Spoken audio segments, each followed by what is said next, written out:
എയർപോർട്ടിലെ കാര്യത്തിൽ എന്തെങ്കിലും അവ്യക്തതയുണ്ടോ? ശ്രീനഗർ എയർപോർട്ടിനെ ലക്ഷ്യമാക്കി ഡ്രോണുകൾ എത്തി, അതിനെ നിർവീര്യമാക്കി എന്ന് പറയുന്നു. പക്ഷേ സ്ഫോടനം കേട്ടുവെന്ന് നാട്ടുകാർ പറഞ്ഞു എന്നൊക്കെ ചില വിവരങ്ങൾ വരുന്നുണ്ട്. അതിലെന്താണ് സംഭവിച്ചത് അവിടെ? അത് ശ്രീനഗർ എയർപോർട്ടിന്റെ നിയന്ത്രണം സേന നേരത്തെ ഏറ്റെടുത്തിരുന്നു. ഇപ്പോൾ അവിടുത്തെ സാഹചര്യം എന്താണ്? ഈ വരുന്ന വിവരങ്ങളിൽ ഒരു വ്യക്തതയ്ക്ക് വേണ്ടിയാണ്. വിജയകുമാർ, ഈ സ്ഫോടന ശബ്ദം കേട്ടതായി പലയിടത്തും നിന്നും ജനങ്ങൾ ഉൾപ്പെടെ ഇത്തരത്തിലുള്ള ആശങ്കകൾ പങ്കുവയ്ക്കുന്നുണ്ട്. ശ്രീനഗർ വിമാനത്താവളത്തെ ലക്ഷ്യമാക്കി ഇന്നും ഡ്രോണുകൾ എത്തി എന്നുള്ള റിപ്പോർട്ടുകളുണ്ട്. എന്നാൽ അവ ഇന്ത്യയുടെ പ്രതിരോധ സംവിധാനം അത് തകർത്തിട്ടുണ്ട്. ആ ഡ്രോണുകൾ, ഇത്തരത്തിൽ ഡ്രോണുകൾ ആകാശത്ത് വെച്ച് തന്നെ തകർക്കുമ്പോഴുള്ള സ്ഫോടന ശബ്ദമാണ് പലപ്പോഴും ആളുകളിൽ ആശങ്ക പടർത്തുന്നത്. എന്നാൽ ആ ഡ്രോണുകൾ യാതൊരു തരത്തിലുള്ള പോറലും ഇന്ത്യയുടെ ഏതെങ്കിലും ജനവാസ മേഖലകളിലോ അല്ലെങ്കിൽ മറ്റ് സ്ഥാപനങ്ങളിലോ എയർപോർട്ട് അടക്കമുള്ള സംവിധാനങ്ങളിലോ ഉണ്ടാക്കാൻ കഴിഞ്ഞിട്ടില്ല എന്ന് തന്നെയാണ് ഇതുവരെയും നമുക്ക് ലഭ്യമാകുന്ന വിവരം. ഈ ഡ്രോണുകളെല്ലാം ലക്ഷ്യത്തിൽ കാണും മുമ്പ് തന്നെ ആകാശത്തിൽ വെച്ച് തകർത്ത് കളയാൻ പ്രതിരോധ സംവിധാനങ്ങൾക്ക് കഴിയുന്നുണ്ട്. സമാനമായി തന്നെ ശ്രീനഗർ വിമാനത്താവളത്തെ ലക്ഷ്യമാക്കിയെത്തിയ ഡ്രോണുകളും തകർക്കാൻ കഴിഞ്ഞിരിക്കുന്നു എന്നുള്ളതാണ്. അതേസമയം തുടർച്ചയായി ഇത്തരത്തിലുള്ള ഡ്രോണുകൾ അയക്കുക എന്ന ഒരു തന്ത്രമാണ് ഇന്ന് പാകിസ്ഥാൻ പയറ്റുന്നത്. അതിനെ പ്രതിരോധിക്കാൻ ഇതുവരെയും ഇന്ത്യൻ പ്രതിരോധ സംവിധാനങ്ങൾക്ക് കഴിയുന്നുണ്ട്.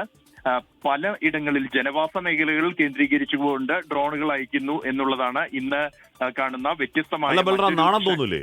ഇന്നലെ 500 ഡ്രോൺ അയച്ചു, ഒരൊറ്റ ഇന്ത്യൻ മണ്ണിൽ ചാരമാവാതെ വീണിട്ടില്ല. ഇതാ ഇന്ന് എന്താണ് അന്തിമയങ്ങാൻ സമയം മുതൽ കുറേ ഡ്രോൺ അയക്കുന്നു, എല്ലാം പൊട്ടിച്ച് കളയുക, പിന്നെയും ഡ്രോൺ അയക്കുക. നാണമുള്ള രാഷ്ട്രമാണ് പാകിസ്ഥാൻ, ചോദ്യത്തിന് പ്രസക്തിയില്ല. എന്നാലും ബൽറാം, തീർച്ചയായും ഹഷ്മി, അത്തരത്തിലൊരു സംശയം ആർക്കും തോന്നിപ്പോവും. കാരണം ഒരു രാത്രി പൂർണ്ണമായും പാകിസ്ഥാൻ 500ഓളം ഡ്രോണുകൾ അയച്ചത് മുഴുവനായും തകർക്കാൻ ഇന്ത്യയുടെ പ്രതിരോധ സംവിധാനത്തിന് കഴിഞ്ഞിരിക്കുന്നു. അതിന്റെ ശേഷി പാകിസ്ഥാന് ബോധ്യപ്പെട്ട ശേഷവും വീണ്ടും ഡ്രോണുകൾ അയക്കുകയാണ്. അത് എന്തിനാണ് ഇത്തരത്തിൽ തുടർച്ചയായി അയക്കുന്നത്? ഏതെങ്കിലും ഒന്നെങ്കിലും ലക്ഷ്യം കണ്ടാലോ എന്ന ഒരു സംശയത്തിലാണോ എന്ന് തോന്നിപ്പോകും. അത്തരത്തിലാണ് ഈ അതിർത്തി മേഖലയിലെ ആകാശത്ത് മുഴുവൻ പാകിസ്ഥാൻ അയച്ച ഡ്രോണുകൾ പൊട്ടിത്തെറിക്കുന്ന ശബ്ദവും അതിന്റെ വെളിച്ചവുമാണ് കാണാൻ കഴിയുന്നത്. പലയിടങ്ങളിൽ നിന്നും അതിന്റെ ദൃശ്യങ്ങൾ ഉൾപ്പെടെ പ്രദേശവാസികൾ പകർത്തിയ ദൃശ്യങ്ങൾ ഉൾപ്പെടെ പങ്കുവെക്കുന്നുണ്ട് സമൂഹ മാധ്യമങ്ങളിൽ.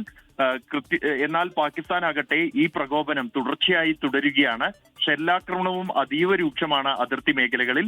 പ്രത്യേകിച്ച് ഉറി, പൂഞ്ച് മേഖലകളിലാണ് ശക്തമായ ഷെല്ലാക്രമണം നടക്കുന്നത്. ഇന്ത്യൻ സൈന്യം തിരിച്ചടിക്കുന്നുണ്ട്. ഈ മേഖലകളിലെല്ലാം തന്നെ ശക്തമായ തിരിച്ചടി പാകിസ്ഥാന് നേരിടേണ്ടി വരുന്നുണ്ട്. ആർട്ടിലറി ഫയറിംഗ് ആണ് ഇന്ത്യൻ സൈന്യം ഈ പാക് സൈന്യത്തിന് നേരെ അല്ലെങ്കിൽ ഇന്ത്യൻ ജനവാസ മേഖലകളെ ലക്ഷ്യമാക്കി ഇത്തരത്തിൽ ഷെല്ലാക്രമണം നടത്തുന്ന പാക് സൈനിക പോസ്റ്റുകൾക്ക് നേരെ ഇന്ത്യൻ സൈന്യം ആർട്ടിലറി ഫയറിംഗ്, പീരങ്കി ആക്രമണം നടത്തുന്നുണ്ട്. ഇതോടെയാണ് അല്പസമയത്തേക്കെങ്കിലും പാക് സൈന്യം പിന്മാറുന്നത്. പിന്നീട് വീണ്ടും ഇത് ആവർത്തിക്കുന്നു എന്നുള്ളതാണ് അതിർത്തിയിൽ കഴിഞ്ഞ 4 ദിവസമായി നമ്മൾ കണ്ടത്. ഇന്നും അത് ആവർത്തിക്കുകയാണ് പാകിസ്ഥാൻ. അതിർത്തി മേഖലകളിലെല്ലാം തന്നെ ജനങ്ങളെ സുരക്ഷിത കേന്ദ്രങ്ങളിലേക്ക് ഒഴിപ്പിച്ചു കഴിഞ്ഞു. പലരും വീടും എല്ലാം ഉപേക്ഷിച്ച് ജീവൻ മാത്രം രക്ഷിക്കാൻ അവർ സുരക്ഷിത ഇടങ്ങൾ തേടി പോയി കഴിഞ്ഞു. നല്ലതാണെന്ന് പറഞ്ഞാൽ ഉറിയിൽ ഷെല്ലാക്രമണം തുടരുമ്പോൾ അവിടുന്ന് ആളുകൾ മാറിപ്പോയിട്ടുണ്ടെങ്കിൽ അത്രയും ജീവഹാനി കുറയുമല്ലോ ബൽറാം. കാര്യം 16 പേരിൽ 2 കുഞ്ഞുങ്ങളെന്നൊക്കെ പറയുമ്പോൾ അങ്ങേയറ്റം സങ്കടകരവും വേദനാജനകവുമാണ്.